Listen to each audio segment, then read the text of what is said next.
My son is going to be a high school senior next year, and I already feel like all of the deadlines are starting to creep up and start stacking up on us. So I called my son into the kitchen. I was like, hey, can we talk about like your senior year, what your expectations are? And then we need to talk about what comes after senior year. So like college, what colleges do you want to apply to? So he gives me the list, and I'm like, all right, this sounds really expensive. I said, do you have a plan of like how we're all going to pay for this? He's like, oh, I'm going to get scholarships. I said, from where? He's like, I don't know. Haven't found any yet, but I'm going to work on it. I said, okay, bet. So I Google scholarships for undergrad.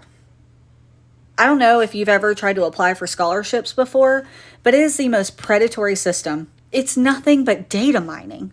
So I was like, okay, this is a bust. I wasn't getting anywhere. I was getting frustrated.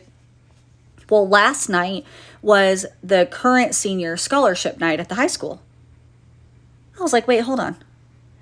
They announce all the scholarships that they have applied and received. All right, bet. I have a friend. She's there. I'm like, do me a favor. Bring me home one of those brochures. It's got all of the scholarships listed that each of those kids applied for and was awarded. Girl, I went down that list.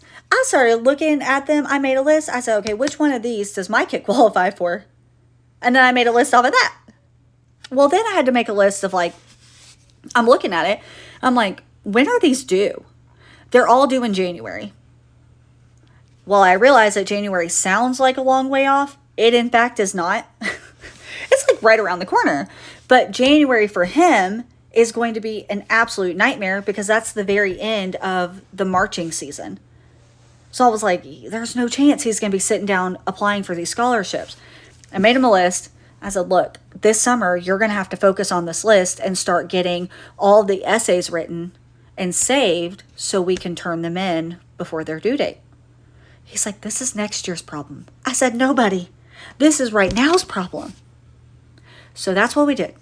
We took a brochure. We've got all the scholarships that kids in our area got. And then we whittled it down to what he would qualify for. And I really do think that I might have hacked the entire system. And I'm feeling real good about myself right now. Okay, I haven't done a lot of things right as a parent, but this I'm doing right.